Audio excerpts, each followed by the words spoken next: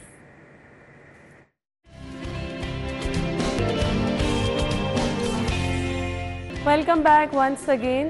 آج کا ہمارا ٹاپک بڑا اہم ہے اور وہ یہ ہے کہ ہم بات کرتے ہیں کہ خواتین کو با اختیار ہونا چاہیے۔ خواتین کو با اختیار بنانے کے لیے اب میرے خیال سے کچھ بہت سارے مشکل مراحل نہیں ہیں۔ وہ خواتین جو گھر سے باہر نہیں نکل سکتی، ان کے لیے بہت ساری اپرچونٹیز موجود ہیں۔ وہ خواتین جو بہت زیادہ پڑھی لکھی بھی نہیں ہیں. یہ موبائل فون تو ہم سبھی لوگ استعمال کرتے ہیں اور بڑے اچھے طریقے سے استعمال کر لیتے ہیں, تو کچھ مہارت ہی ہوتی ہے, کچھ ٹیکنیکس ہی ہوتی ہے جو آپ سیکھ کر بہت اچھے طریقے سے پیسے بھی کما سکتی ہیں. آن لائن پیسے بہت سارے لوگ کما رہے ہیں, تو پھر خواتین کیوں نہیں کما سکتی؟ گھر میں بیٹھے ہوئے آپ کس طرح سے ڈیجیٹل میڈیا کا استعمال کر کے, انٹرنیٹ کا استعمال کر کے آپ پیسے کما سکتی ہیں, اس پر ہم بات کریں گے. جی ہنا ارشد صاحبہ ہمارے ساتھ موجود ہے, regional head Punjab IT board ہیں, انہیں ہم ویلکم کریں گے. السلام علیکم. وعلیکم السلام. بہت بہت شکریہ ہنا صاحبہ آپ کے وقت کے لیے. ہم کہہ رہے ہیں کہ خواتین کو بااختیار بنانا ہے, اور بااختیار ہم اسی طرح سے بنا سکتے ہیں کہ ہم اپنے پاؤں پہ کھڑے ہوتے خاتون کو دیکھیں, خود پیسے کماتے ہوئے دیکھیں. گھر میں بیٹھ کے یہ آسان ہے؟ میرا خیال ہے جاب کرنے سے زیادہ آسان ہے کہ آپ گھر بیٹھ کے آن لائن ارننگ اپنا کریئر اسٹیبلش کریں, کیونکہ نہ تو آپ کو جاب سرچ کرنی پڑتی ہے, نہ ہی آپ کو گھر سے باہر جانا پڑتا ہے, اور نہ ہی آپ کو آفس ٹائمنگز کو مینیج کرنے کے لیے کچھ مشکلات پیش آتی ہیں. صحیح. سو واقعی سم ٹائم ایسے ہوتے ہیں آپ کے لیے چیزیں بڑی مشکل ہو جاتی ہیں, گھر کو دیکھنا, بچوں کو دیکھنا, جاب پہ جانا, ٹائم زیادہ جو ہے وہ اس پہ لگ جاتا ہے. گھر بیٹھ کے اگر آپ کر رہے ہیں تو آپ کی اپنی مرضی ہے کہ آپ نے کیسے کرنا ہے. اس کے لیے مواقع کیا کیا ہیں؟ پنجاب انفارمیشن ٹیکنالوجی بورڈ کے کافی ایسے انیشیٹو ہیں جس میں مرد اور خواتین دونوں ہی آن لائن کریئر اسٹیبلش کرنے کے لیے اسکل سیکھ سکتے ہیں. اور اسپیسیفکلی اگر ہم خواتین کی بات کریں تو پنجاب انفارمیشن ٹیکنالوجی بورڈ کا ہی ایک انیشیٹو ہے جو ڈیزائن کیا گیا ہے صرف خواتین کے لیے, تاکہ وہ ڈفرینٹ اسکل سیکھیں, اور ایسے اسکلز ہوں جو موسٹ امپلائیبل اسکل ہیں, جن میں ارننگ پوٹینشیل بہت زیادہ ہے, جو جلدی لرن کیے جا سکتے ہیں اور ان میں اپرچونیٹیز زیادہ ہیں.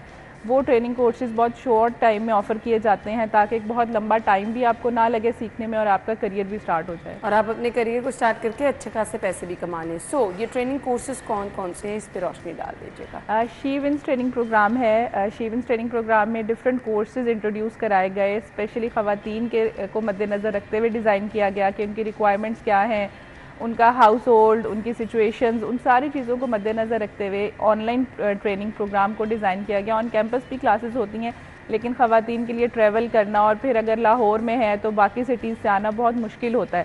تو اس چیز کو مد نظر رکھتے ہوئے کچھ ایسے کورسز ڈیزائن کیے گئے ہیں جن میں ٹریننگ لے کر وہ اپنا کریئر بنا سکتی ہیں اور ارننگ سٹارٹ کر سکتی ہیں. کتنی دیر کی یہ کورسز ہوتے ہیں, اور کیا ہر ایج کی خاتون اس میں حصہ لے سکتی ہے؟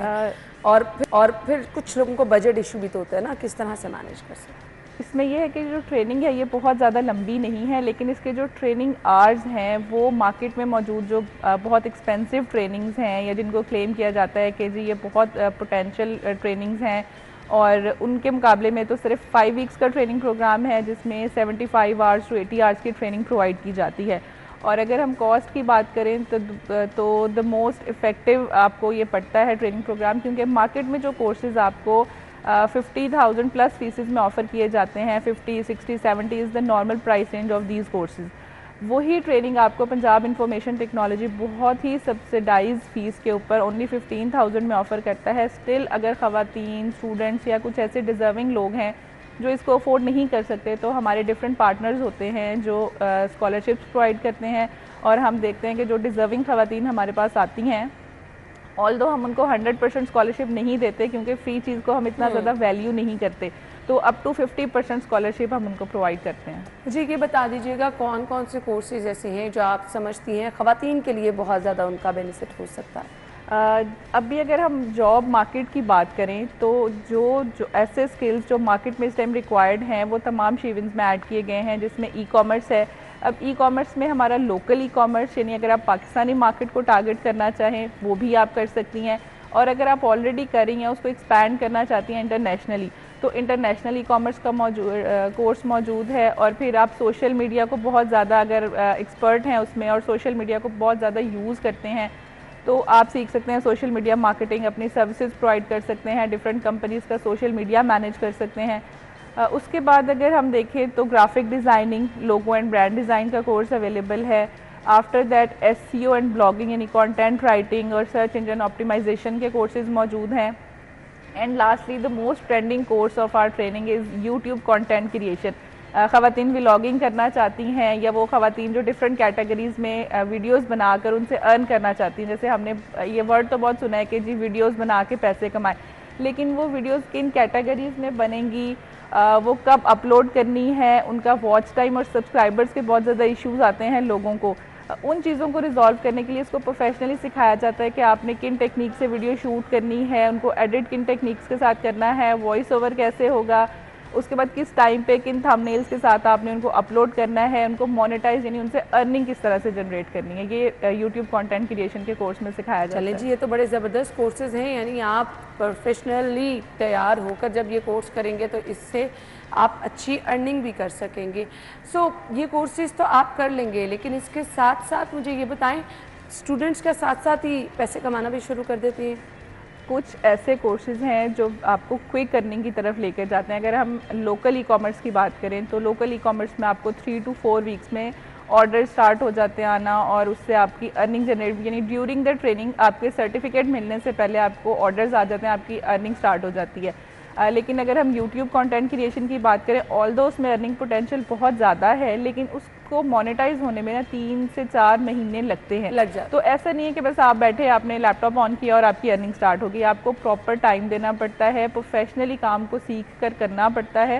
جب تک آپ دیکھیں اگر ہم جاب پر جا رہے ہیں یا اگر آپ بھی یہاں پر آئی ہیں تو آپ نے ٹائم مینیج کیا، آپ نے اس کو پراپر ٹائم دیا، پھر ہم ارن کرتے ہیں اس سے. اسی طرح ہم آن لائن بھی کوئی کام کریں تو ایک تو سب سے پہلے اس کے لیے ہمیں ٹائم دینا پڑے گا، اس کے اوپر ہمیں کنسسٹنٹ رہنا پڑے گا، اور after a few days after a few weeks ہم اس سے ارن کر سکتے ہیں. ایجوکیشن کی کیا شرط ہے کہ اتنی کم از کم آپ کی ایجوکیشن؟ اس کا کرائٹیریا ہم نے خواتین کے لیے بہت آسان رکھا ہے. وہ پاکستانی خواتین جو پوری دنیا میں کہیں بھی موجود ہیں اور وہ فال کرتی ہیں 16 to 50 ایئر کی بریکٹ میں، اور انہوں نے ایٹ لیسٹ میٹرک کیا ہوا ہے، وہ اس ٹریننگ کو جوائن کر سکتی ہیں. صحیح. اور اس کے علاوہ اگر ایج زیادہ ہے تو ان کے لیے کیا علیحدہ سے کورس؟ ان کو ہم یہ آفر کرتے ہیں کہ ان کی ایج زیادہ ہونے کا ایشو نہیں ہوتا، صرف یہ ہوتا ہے کہ ان کی ڈیجیٹل لٹریسی تھوڑی سی ویک ہوتی ہے، ان کو بہت زیادہ سوشل میڈیا یوز کرنا نہیں آتا، ای میل اکاؤنٹس نہیں ہوتے، یا پھر وہ بہت زیادہ لیپ ٹاپ سے یا کمپیوٹر سے فیملیئر نہیں ہوتی. تو ہم ان کو آفر کرتے ہیں کہ پہلے وہ ڈیجیٹل لٹریسی سیکھیں، مطلب بیسک جو کمپیوٹر کا نالج آپ کو چاہیے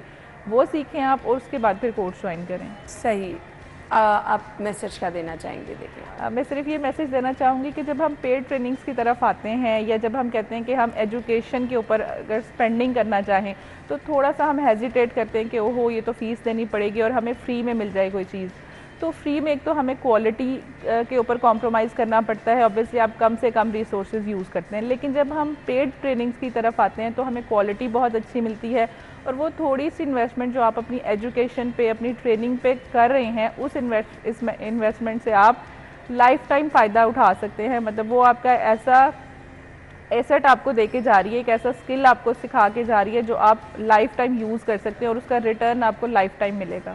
اور اس کے لیے اچھا جی، جو ہم ٹریننگ کی بات کریں، یہ ٹریننگ سیشن آپ گھر بیٹھ کے بھی لے سکتے ہیں اور آن کیمپس بھی آ سکتے ہیں. Arfa software and technology park میں ہمارا آفس ہے، لیکن چونکہ وہاں پر تھرو آؤٹ پاکستان سے لوگ نہیں آ سکتے، فیمیلز کے لیے لاہور میں بھی ایون ٹریول کرنا مشکل ہوتا ہے کوئی نہ کوئی وجہ سے. اگر آپ نہیں ٹریول کر پا رہے تو ہم آن لائن کورسز آفر کرتے ہیں، اور ہم پریفر بھی کرتے ہیں کہ آن لائن، کیونکہ آپ نے کام بھی آن لائن کرنا ہے تو لوگوں کو یہ لگتا ہے کہ آن لائن لرننگ اچھی نہیں ہوگی. تو ہم اس کانسیپٹ کے اوپر بھی کام کرتے ہیں کہ جب آپ ایک کام آن لائن ارن کر سکتے ہیں تو وائی ناٹ آپ اس کو آن لائن سیکھ بھی تو سکتے ہیں. تو یہ کانسیپٹ بالکل ٹھیک، مطلب ہم اس کو پروموٹ نہیں کرتے کہ جی ہم گھر بیٹھ کے نہیں سیکھنا چاہتے، ہم کیمپس میں آئیں گے لیکن کام ہم آن لائن کریں گے.